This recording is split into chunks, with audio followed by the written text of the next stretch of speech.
For KBRFradio.com News, I'm Derek Sidian, and this is the weekly news recap brought to you by Fergus Falls Monument, online at foreverstonmemorials.com, memorials that matter, and Lilligards, your local Mahindra dealer on Highway 13 West, Wahpeton.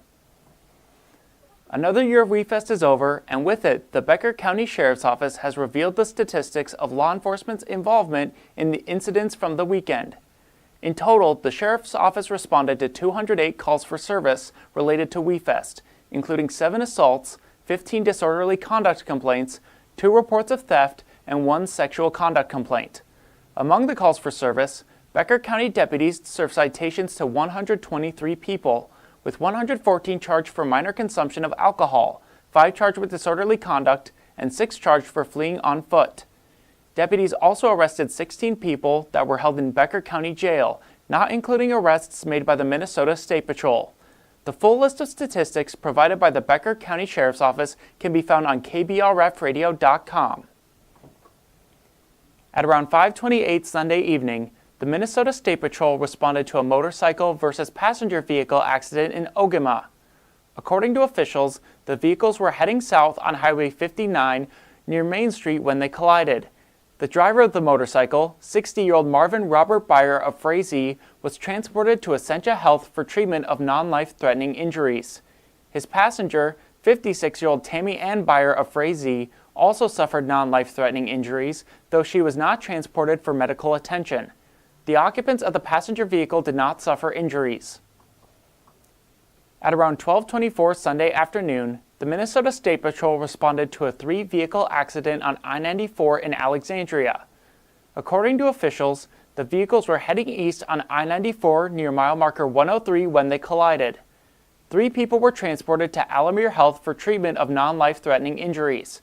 Alcohol was not a factor in the accident. The Otter Tail County Highway Department announces the installation of 53 miles of centerline mumble strips during the 2024 construction season. Before and after studies find that centerline rumble strips reduce life-changing crashes by as much as 51%. Further, a recent local road research board study found the details of mumble strips significantly reduce exterior noise compared to traditional rumble strips. Work is expected to be complete by mid-August. On Monday, 63-year-old Crystal Lynette Fulford of Perham petitioned to plead guilty to theft by swindle for stealing cash from pull-tab profits over the course of at least a year. According to court documents, an employee of a business that sold pull-tabs in Perham informed Otter Tail County officials that Fulford had admitted to stealing cash from the pull-tab games. Fulford was a runner for the company, so her job was to work with businesses that sold pull tabs and electronic tabs by exchanging out pull tab games with new ones. This involved collecting the cash profits and the used games, depositing the cash in the bank, and turning in the used games to the gaming manager. Fulford reportedly gave the other employee a handwritten list of 30 games that she had put in various establishments and had not deposited the cash profits or turned in the used games. According to the list, Fulford had taken at least $37,000 in cash. Following the report, the State Gambling Board conducted an audit that indicated that over $62,000 was missing from the pull tabs and e-tabs across 2 locations. When officers spoke with Fulford, she said that she would take from the pull tab games with the intent on paying them back when she got paid. However, she didn't have enough money in her bank account, so she would just take more. She also said that she would hide the used games under her bed, since she never made the deposits on them. Fulford had her official plea hearing earlier today. According to the Minnesota Department of Transportation, the south portion of Highway 59 in Pelican Rapids, from the new roundabout at the Highway 108 East and West Mill intersection to 5th Avenue Southeast, has been reopened to all traffic. Over the next few weeks, crews will be wrapping up work in this area, so motorists should expect to encounter workers and occasional lane closures. Highway 59 remains closed through the Highway 108 West intersection up to 5th Avenue Northeast for stages 1C and 2A of the project. The in-town traffic detour follows West Mill, 1st Avenue Southwest, and 5th Avenue Northwest. Highway 59 and Highway 108 through traffic and truck detour routes remain in place and vary depending on direction of travel. Housing First Minnesota recently named Senator Jordan Rasmussen of Fergus Falls a recipient of the 2024 Housing Leadership Award.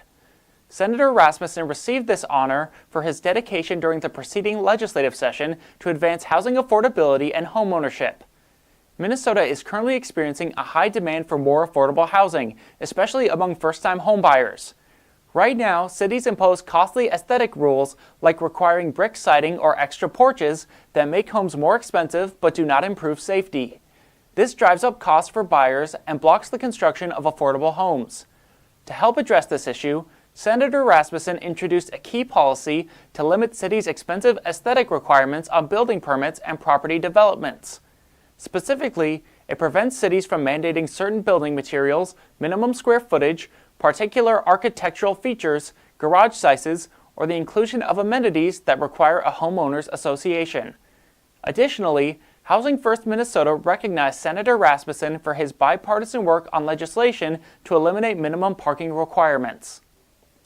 The city of Fergus invites residents of the Lakes area to the 2024 Looney Days happening August 8th through the 11th. The 4-day celebration is full of fun events for all ages, like the Puppy Plunge and Fergus Got Talent. One of the biggest draws of the weekend is Saturday's Wiener Dog Nationals, where dog owners from around the country gather and race their wiener dogs. For the full schedule, go to kbrfradio.com. Residents have begun filing for the mayor and city council positions that are up for election this November. Here are the residents who have filed so far. For mayor, Anthony Hicks and Scott Kwame. For the Ward 1 City Council seat, Jim Fish and Darren Appert. Ward 2, Lonnie Ballweg and Lee Oswald.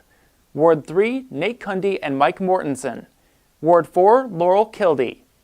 Affidavits of candidacy are available at the Fergus Falls City Hall and can be picked up or turned in between the hours of 8 and 5 Monday through Thursday and 8 to noon on Fridays. Filing closes on Tuesday, August 13th. There is a $5 filing fee per candidate. This has been the Weekly News Recap, brought to you by Fergus Falls Monument, online at foreverstonmemorials.com, memorials that matter, and Lilligards, your local Mahindra dealer on Highway 13 West, Wahpeton. For kbrfradio.com news, I'm Sidian. Subscribe to the KBRF Radio YouTube channel and tune in every Friday at 12:30 to stay up to date with local news. Get more news at kbrfradio.com or on the Fergus Now app. Sign up for email news sent right to your inbox, delivered by Cooper's Office Supply.